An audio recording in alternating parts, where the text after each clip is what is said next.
Bueno, continuando entonces con el video anterior, tenemos las formas jurídicas con las que se pueden hacer las compras internacionales. Hay dos tipos de compras, digámoslo así, la compra de corto plazo y la compra de largo plazo.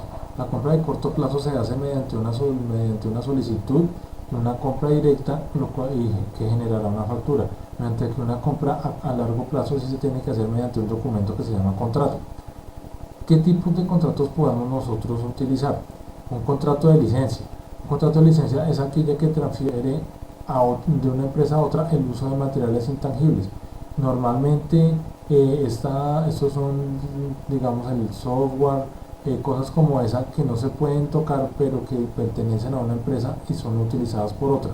Este tipo de elementos son vendidos mediante una licencia y generan un tipo de recompensa, digámoslo así, de compensación, la cual se puede denominar como una regalía de lo que vende la empresa que comercializa eso en el país de venta, Colombia, digamos en este momento. Otro tipo de franquicia, la franquicia que es la que le da a una empresa nacional la posibilidad de vender cosas bajo el nombre de una empresa internacional, pero sobre los estándares de esa empresa internacional, vigilada siempre y apoyada con el fin de generar productos de buena calidad y con las normas que la empresa vende en otras partes del mundo. El tipo joint venture, este tipo de contratos se basa en cuanto a que cuando un contrato, digámoslo así, es muy grande y no puede una sola empresa hacerse cargo, puede tener la posibilidad de asociarse con otra para poder realizar y poder completar el objetivo del contrato. A esto se le pueden llamar uniones temporales. Contrato de llave en mano. Este tipo de contrato se da cuando una empresa extranjera desarrolla una actividad dentro de mi país, pero lógica o dentro del lugar al que se contrate, y está siempre vigilada por una persona entrenada, ya sea de carácter internacional o de carácter extranjero o nacional, para que verifique la ejecución del contrato en la debida forma y de cómo se contrató y se llegó a sostener y a negociar ese cumplimiento del objetivo de ese contrato. Subcontratación internacional.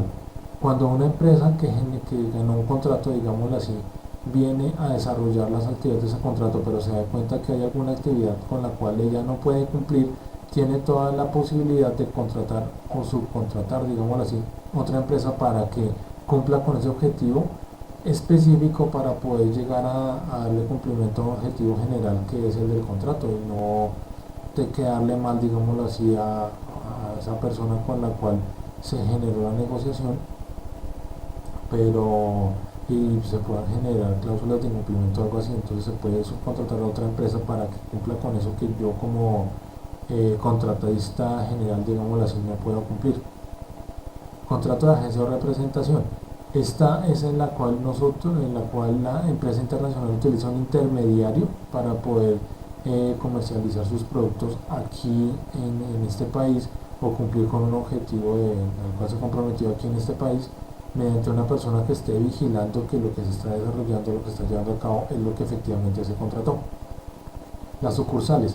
Las sucursales son aquellas entidades que bajo el mismo nombre de una empresa, digamos así, matriz, son pequeñas empresas que desarrollan su comercialización y sus negociaciones y todo aquí en este país, pero son más pequeñas y vienen a ser como un hijito, como una empresa secundaria a esa mayor que se encuentra internacional o que se encuentra en otro país, pero tiene las mismas prebendas y tiene las mismas características de una empresa grande, pero dentro del mismo país, dentro de un país menor o un país que contrata sus servicios, y lógicamente que las sucursales pueden desarrollar comercializaciones de manera autónoma. Tenemos que las compras internacionales se rigen bajo una convención que se realizó en Viena en abril de 1980. ¿Qué quiere o qué busca esta convención? Como normar o darle un marco legal a las compras que se hacen de carácter internacional, buscándole siempre como una jurisdicción y una jurisprudencia para que los compradores y los vendedores tengan como como una sostenibilidad jurídica a la hora de comprar y no que por lo que como dije anterior en el video anterior, no que porque las normas de un país sean diferentes puede ese comprador o vendedor incumplir y no pasa nada.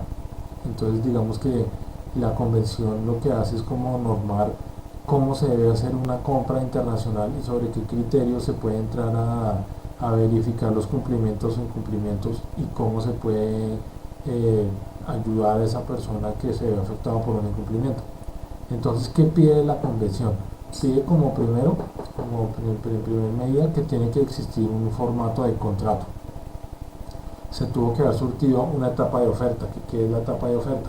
Es aquella etapa en la cual, digamos, yo como contratante le pongo en conocimiento de todos los posibles oferentes qué es lo que yo necesito para que ellos me oferten a mí y me digan cuáles son cuáles son las actividades o cuáles, pues como su nombre lo indica, la oferta que me dan a mí para poder subsanar o para poder eh, llevar a buen término esa necesidad que yo tengo como contratante. Entonces la oferta. Sigue la aceptación está por la parte que está, digamos, como realizando la compra, en la cual después de analizar todas las ofertas que se le presentaron, le da el visto bueno a una y con ella es que se genera esa compra o esa contratación. Número 4, celebrar un contrato. Lógicamente que después de pasar eh, por, eh, por la etapa de la oferta, después de realizar un análisis y una aceptación de una sola oferta, se tiene que llevar a cabo una celebración de un contrato en la cual se llega a un acuerdo para realizar una compra bajo unos criterios de calidad y de valor del elemento que se va a adquirir. Y por último, de lo que hablaba yo aquí en esta parte, en el principio de esto, era que se está normando o se está utilizando una indemnización de daños o perjuicios en el momento en que una de las dos partes incumple con lo que se comprometió. ¿Cómo se realiza esta indemnización? Se tiene que acudir a la Cámara de Comercio Internacional, la cual verificará si la compra o si esa negociación se realizó en debida forma, si cumplió con todas las etapas que la convención pide y efectivamente entra a mirar si se debe o no indemnizar por daños y perjuicios y se debe, y tras del hecho también se le debe sumar de pronto esa parte de esos dineros que se entraron a perder por no poder cumplir con el negocio.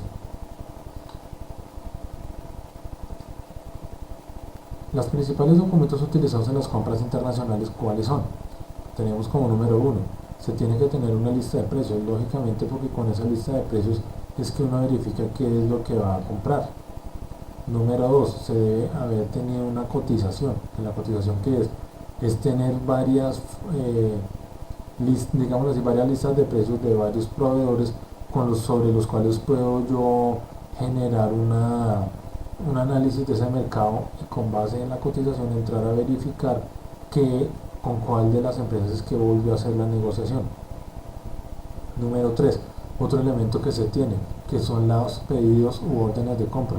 Esos pedidos son aquellas listas que le hago yo como comprador a mi vendedor para saber qué es lo que me tiene que llegar y qué es lo que me tiene que entregar. 4. Factura pro forma emitida antes de la factura. Esa factura, digamos que es lo que le sigue, es el documento que le seguiría a la cotización en orden, en cuanto a que yo previamente me dan a mí una cotización para saber los valores. Yo apruebo la cotización y genero un pedido. La factura pro forma es la que me está sustentando bajo esos pedidos que yo hice y los valores que me están ofreciendo, qué es lo que tengo yo que pagar al final. Documento número 5, contrato de compraventa internacional. Es aquel que se da después de que yo ya he surtido todas las etapas de análisis de mercado, de verificación de proveedores, de escogencia de un proveedor y de socialización de los valores, y ya digamos que es el contrato es el documento con el cual ya se genera el vínculo comprador-vendedor y se ganan las obligaciones, los derechos y deberes de cada uno dentro de la negociación. Número 6, conocimiento de embarque. Este documento lo piden en la mayoría de los países a la hora de que cuando mercancía es importada y llega a nuestro país, esa persona que la recibe tiene que tener una lista de qué fue lo que efectivamente vendió, cuál es su origen, por qué fue la compra, cómo se realizó, y más que todo es la parte en que la aduana verifica que todo está dentro de las leyes, no hay ningún tipo de contrabando, ni ninguna cosa que afecte al país en el que ingresa la mercancía. Documento número 7, certificado fitosanitario. Este certificado es el que nos informa a nosotros como país residente, que recibe la mercancía, que estos elementos que llegan a nuestro país vienen libres de cualquier tipo de propagación, son elementos que tienen libres de agentes que pueden generar plagas o que pueden generar cualquier tipo de enfermedad que afecte a las personas que viven en el país donde llega la mercancía. Octavo, certificado zoosanitario, que es la que nos informa que efectivamente los productos que vienen derivados de animales no traen ningún tipo de enfermedad y no pueden llegar a dañar a ninguna persona a ninguna persona, a ningún elemento de los que vivimos en el país en el cual está llegando esa mercancía. Número 9, que es la factura comercial, que es la que ya le da un cierre legal y genera como ese cumplimiento de la entrega de unos elementos, y a su vez le otorga al vendedor al comprador la obligación de pagarle a ese vendedor por el producto que envió. Y tenemos como último el packing list, que este es con el cual el vendedor le informa a ese comprador cómo viene empacada la mercancía, cómo es la forma que se debe tratar, para que no se generen problemas de pronto por un mal manejo que pueda generar algún tipo de pérdida o algún tipo de no conformidad a la hora de recibir los elementos. Bueno, conclusiones. Tengo cuatro conclusiones, de las cuales son dos ahí de tipo positivo y dos de tipo negativo. Entonces, la primera: las compras internacionales le dan la posibilidad a la empresa de tener una mayor gama de proveedores para la compra de insumos. Lógicamente que al comprar yo de manera internacional me dan a mí muchísima más probabilidad de tener más personas a las cuales les puedo comprar, personas con las cuales puedo yo verificar mejores calidades, de pronto mejores precios, y en esos insumos que me dan a mí la posibilidad de tener una mayor oportunidad de analizar otros mercados. Número 2. Las compras internacionales le dan un mayor estatus a los productos de la empresa que se vende aquí, de los productos nacionales, de los productos de esa empresa nacional que vende. Por ejemplo, en el momento que yo compro, digamos, para el ejemplo de una torta, no es lo mismo, o de un carro, no es lo mismo comprar un carro ensamblado acá en Colombia con partes únicamente colombianas, o digamos volviendo al ejemplo de la torta, no es lo mismo comprar una torta de carácter nacional, con ingredientes netamente nacionales, a comprar una torta con ingredientes que tienen cosas importadas. Lógicamente que le da mayor estatus y por ende un precio mucho mejor. Tercera, se debe tener cuidado con las compras internacionales porque se pueden generar mayores costos por el cambio de divisa. Lógicamente que en el momento que uno hace una cotización por el cambio del dólar y por el precio del valor del dólar, puede llegar a cambiar a la hora que nosotros vamos a comprar. Se generan unos impuestos y se genera un tiempo de entrega mayor a que si yo lo comprara a una empresa nacional. Por último, se debe tener en cuenta la calidad del producto a adquirir, porque a la hora de una posible garantía se va a tener un mayor problema a la hora de generar unos gastos, unos costos por ida y vuelta del elemento que me tenga que reponer a mí. Esta es la bibliografía que se utilizó para esta presentación y espero les haya gustado. Muchas gracias.